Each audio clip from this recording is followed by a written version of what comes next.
Hello mga ka-basic. So for today's video, we're going to divide polynomials using the long division method. Okay, so yung kaninang video natin using the synthetic division. So this time, paano naman yung paggamit ng long division method?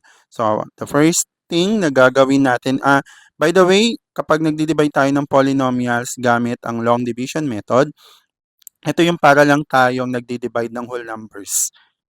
Okay, the usual, kung paano tayo nagdi-divide ng elementary.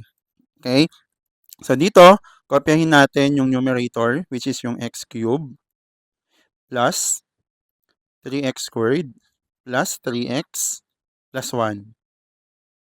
Then, we're going to divide it by x plus 1. Alright? So here, gagawin natin, so we have x cubed divided by x. So copy mo yung x. Then, subtract mo yung exponent, which is 3 minus 1. So, meron kang 2. Meron kang x squared. Then, multiply. X squared times x is x cubed.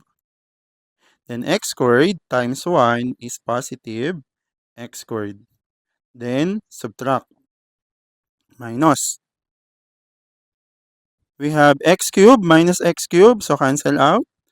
Then, 3x squared minus x squared is 2x squared. 2x squared. Alright.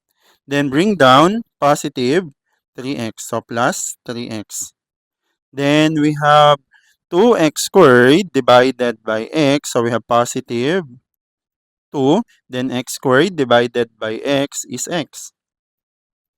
Then 2x times x is 2x squared. Then 2x times 1 is positive 2x. Then subtract. So we have, cancel ulit natin yon. Then 3x minus 2x is x. Then bring down 1. So plus 1. Then we have x divided by x is positive 1. Then 1 times x is x. Then 1 times 1 is positive 1. Then subtract. So x minus x is 0.